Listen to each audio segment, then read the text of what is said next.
നമസ്കാരം സുഹൃത്തുക്കളെ. ഇലോൺ മസ്കിന് മണിപ്പൂരിൽ എന്താണ് കാര്യം? ഈ മണിപ്പൂർ കലാപം ഏകദേശം 2-3 വർഷമായി തുടങ്ങിയിട്ടും അന്ന് മുതൽ ഈ സോഷ്യൽ മീഡിയയിൽ ഒരു പ്രൊപ്പഗണ്ടയുണ്ട്.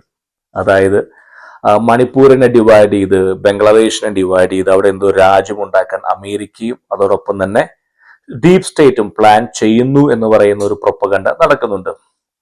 അപ്പോൾ ഈ മണിപ്പൂരിൽ നിന്ന് ഇന്ന് വരുന്ന ഈ 2 ദിവസം പോകുന്ന ഒരു വാർത്ത ഏകദേശം അതിനെ സാധൂകരിക്കുന്നതാണ്. അതായത് മണിപ്പൂർ പോലീസും പിന്നെ ആർമിയും കൂടി സംയുക്തമായിട്ട് ഒരു റെയ്ഡ് നടത്തി. മണിപ്പൂര് ഒരുപാട് ആയുധങ്ങൾ കണ്ടെത്തി. ആയുധങ്ങൾ കണ്ടെത്തുക എന്ന് പറയുന്നത് മണിപ്പൂരിൽ ഇപ്പോഴത്തെ ഒരു അവസ്ഥയിൽ വലിയ സംഭവമല്ല. പക്ഷെ ഒരു ഡിവൈസ് അവർ കണ്ടെത്തിയിരിക്കുകയാണ്. ഈ പറയുന്ന മിലിറ്റൻസിന്റെ ഭാഗത്ത്, മെയ്തി മിലിറ്റൻസിന്റെ ഭാഗത്താണ് ഈ പറയുന്ന ഡിവൈസ് കണ്ടെത്തിയിരിക്കുന്നത്. ഡിവൈസിന്റെ പേരാണ് സ്റ്റാർലിങ്ക് ഡിവൈസ്. നമ്മുടെ Starlink satellite provider device. Starlink device വേറെ ഒന്നുമല്ല, ഇലോൺ മസ്ക്, അമേരിക്കൻ ടെക് കോടീശ്വരൻ ഇലോൺ മസ്കിന്റെ കമ്പനിയാണ് സ്റ്റാർലിങ്ക്. അവരുടെ ഡിവൈസും റൗട്ടറും ആണ് കണ്ടുപിടിച്ചിരിക്കുന്നത്. കമ്പയർ ടു നമ്മുടെ ബ്രോഡ്ബാൻഡ് സർവീസ്, നമ്മുടെ ട്രഡീഷണൽ ആയിട്ടുള്ള ബ്രോഡ്ബാൻഡ് കമ്പനികളെ പോലെയല്ല സ്റ്റാർലിങ്ക്. അവർ ഓപ്പറേറ്റ് ചെയ്യുന്നത് സാറ്റലൈറ്റ് മുഖേനയാണ്. അത് അവർക്ക് ടവറിന്റെ ആവശ്യമില്ല.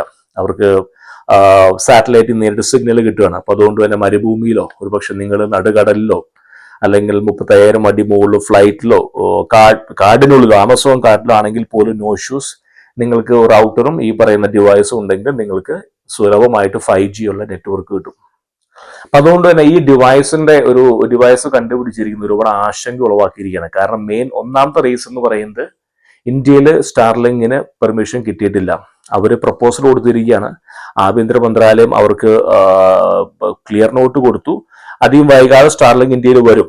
പക്ഷേ അതിനു മുമ്പ് തന്നെ ഇവിടെ വന്നിരിക്കുകയാണ് സ്റ്റാർലിങ്ക് ഡിവൈസ്.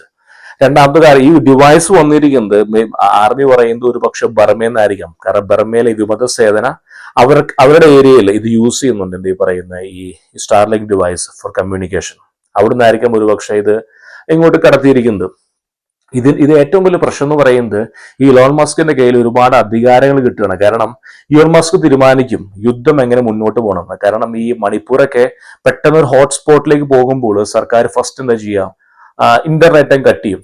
ഇപ്പൊ കാശ്മീരും അതോടൊപ്പം UP പല ഭാഗങ്ങളിലും പിന്നെ മണിപ്പൂരൊക്കെ നമ്മൾ ഇന്നും കേൾക്കുന്നതാണ്. സോഷ്യൽ മീഡിയ ബാൻ ചെയ്തു, അല്ലെങ്കിൽ ഇന്റർനെറ്റ് ബാൻ ചെയ്തു താൽക്കാലികമായിട്ട്.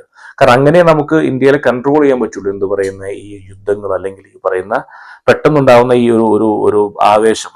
അല്ലെങ്കിൽ ഇന്ത്യയിൽ ഇത്രയും പോപ്പുലേഷൻ 1.5 ബില്യൺ ആളുകളെ പെട്ടെന്ന് കൺട്രോൾ ചെയ്യാൻ പറ്റില്ല. ഒരു SMS അല്ലെങ്കിൽ MMS അല്ലെങ്കിൽ ഒരു വാട്സപ്പ് മെസ്സേജ് മതി ഇന്ത്യയിലെ എന്തെങ്കിലും ആളിക്കെത്താനായിട്ട്.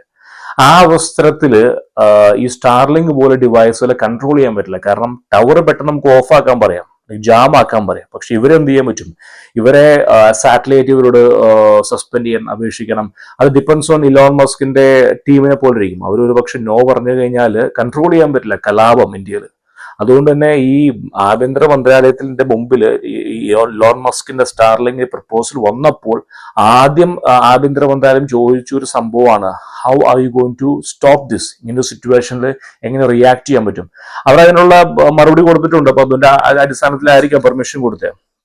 ഇപ്പോൾ എന്തായാലും അവിടെ യൂസ് ചെയ്യണം. അപ്പൊ അതിന്റെ അർത്ഥം എന്ന് പറയുന്നത് മണിപ്പൂര് ഈ പറയുന്ന ബാൻ ഉള്ളപ്പോൾ, ഇന്റർനെറ്റ് ബാൻ ഉള്ളപ്പോൾ ഈ പറഞ്ഞ ഡിവൈസും ഉപയോഗിച്ച് അവരുടെ പ്രൊപ്പഗൻഡ, അതായത് ഈ പറഞ്ഞ മെയ്തിയോ അല്ലെങ്കിൽ കുക്കി എന്തും ആയിക്കോട്ടെ, മിലിറ്റൻസ് ആ സെൻഡിങ് ദ പ്രൊപ്പഗൻഡ യൂസ് ചെയ്യണം. അപ്പൊ ഒരു പക്ഷേ ഈ പറയുന്ന മണിപ്പൂരിന്റെ കലാപത്തിന് ഈ കലാപം ആളിക്കത്താൻ നല്ലൊരു പങ്ക് ഈ സ്റ്റാർലിങ്ക് വഹിച്ചിട്ടുണ്ടായിരിക്കാം.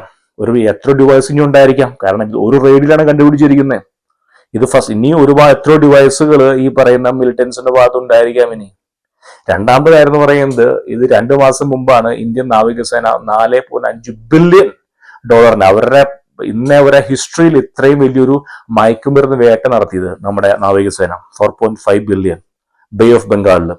ആ ബോട്ടിലും കണ്ടുപിടിച്ചു ഈ പറയുന്ന സ്റ്റാർലിങ്ക് ഡിവൈസ് ഉപയോഗിച്ചാണ് അവർ മാപ്പ്, അതായത് ഇന്ത്യ ലക്ഷ്യമാക്കി വരികയായിരുന്നു ഷിപ്പ്. ചിന്തിച്ചു നോക്കണം, $4.5 ബില്യൺ മെത്ത് മയക്കുമരുന്ന്. ചിന്തിച്ചു നോക്കണം. കാരണം ഈ പറയുന്ന രാജ്യദ്രോഹികളുടെ കയ്യിൽ ഈ ഡിവൈസ് ഇപ്പോൾ എല്ലാവരും കയ്യിലുണ്ട്. കാരണം ഇത് യൂസ് ചെയ്യാൻ against different country. Elon Musk തീർച്ചയായിട്ടും ഈ ഒരു വിഷയത്തിൽ ഇടപെടേണ്ടതായിരിക്കുകയാണ്. കാരണം ഇപ്പൊ ഇലോൺ മസ്കിന് ഇപ്പൊ അധികാരം കൂടുതൽ കിട്ടിയിരിക്കുകയാണ്. അമേരിക്കൻ ട്രംപിന്റെ വലങ്കൈയാണ് ഇപ്പോൾ ഇലോൺ മസ്ക്. അതുകൊണ്ട് തന്നെ ഇന്ത്യയിൽ അധികം വൈകാതെ തന്നെ ഇലോൺ മസ്കിന്റെ സ്റ്റാർലിങ്ക് വന്നു. അപ്പോൾ ഇന്ത്യ പോലെ രാജ്യത്തിൽ എങ്ങനെ ഇത് കൺട്രോൾ ചെയ്യാൻ പറ്റും ഈ ഡിവൈസുകളെ? അതാണ് ഏറ്റവും വലിയ ചോദ്യചിഹ്നമാണ് കാരണം വന്നിരിക്കുന്നത്. ഒരു പക്ഷേ സർക്കാരിന്റെ ഭാഗത്ത് എന്തെങ്കിലും നടപടികൾ ഉണ്ടാവും നമുക്ക് പ്രതീക്ഷിക്കാം. എന്തായാലും വരും ദിവസങ്ങളിൽ ഇതിനെപ്പറ്റിയുള്ള കൂടുതൽ വാർത്തകൾ പുറത്തു വരുന്നതായിരിക്കും. എന്തായാലും നമുക്ക് അതിനെപ്പറ്റി ശ്രദ്ധാപൂർവ്വം വീക്ഷിക്കാം.